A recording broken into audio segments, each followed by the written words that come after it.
right. So we are doing story time, guys. We're going to start with story time. Yes. And today we are going to be reading Tale from, what is it? Les Miserables Crones, Tales of Entitled Bitter Women. Today we'll be reading an excerpt from there. So yeah, this is a story that I really have to share. It's not a good one, but no, it's unpleasant. This is an unpleasant truth, but we're going to have to read the story. Once upon a time, there was an entitled... Don't do it in that voice. Do it regular. Bitter crone. There you go. Yeah. So small and petty was she that she felt the need to come out of her lair and rear her ugly head to celebrate the misfortune of the most vulnerable villagers in the land. For the noblewoman who was fighting for the villagers was her nemesis. Years later, years earlier. Sorry. I actually made a mistake. That doesn't happen. Yes, you did. Go ahead. Continue. Years earlier, the noblewoman had notified the village of the stench and evil ways of the crone. The crone looked at the misfortune of the villagers and announced the noblewoman was fighting for the villagers. She dared to speak of helping the people and standing up to Lord Oligarch. That could be a lot of people. Anyone working against the noblewoman is doing a mitzvah. The end. Oh, where to start with this? I have so much to say about this. I mean, I think our tweet, I think what we responded last night was like a pretty accurate thing of how I feel. The fact that my congresswoman felt the need to come out and insert her opinion about a race in Ohio, where we all know that it was just a spiteful screw you about Nina. And we know this. This is how small and petty she was. But the fact that she thinks, and for people who don't know what a mitzvah is a good deed done by religious duty. Okay? A good deed done by religious duty is a mitzvah. So in other words, what our congresswoman is saying that, and she said this, that her quote was, after hearing Nina Turner speak last night, the people that supported the Chantel Brown were doing a mitzvah. So in other words, the people that are supporting the corporate bought tool of the establishment, that supporting that is a mitzvah.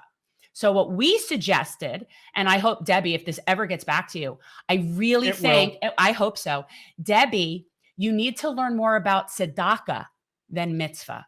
Because the fact that you think that supporting someone that is going to just toe the line and rubber stamp your corporate centrist nonsense and screw the people of Cleveland, you're just so mistaken if you think that's a mitzvah.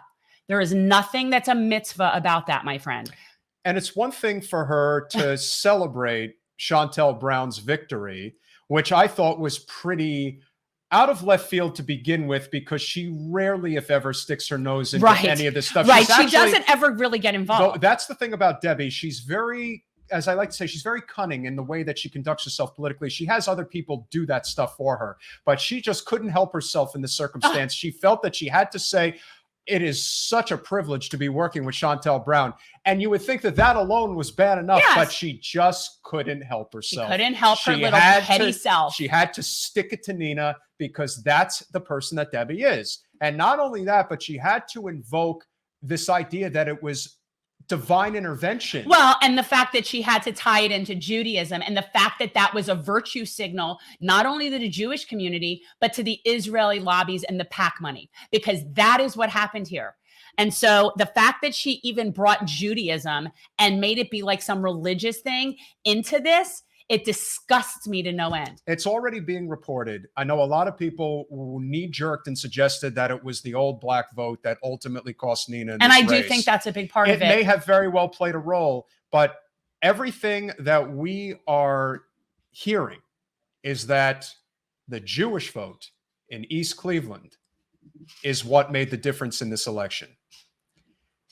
And the amount of money that was spent by the AIPAC pro-Israel super PACs. It wasn't AIPAC. It was the one, I forget the name of it, but the one, the Democratic, Israel Democratic something PAC. But that's who spent the most amount of money. Right. That's who is blanketing the airwaves with these ridiculous smear ads. And, you know, it makes me sad. And you know, my husband's family is from Beechwood. I've spent time there. I know the area.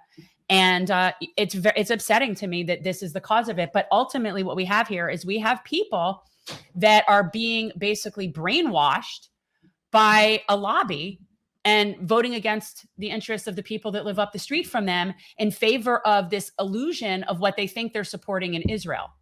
And it's really upsetting to me, whether or not you like, I feel like we can talk about the Israel thing, and I know that pisses people off and we can argue about that, but that's kind of not the point.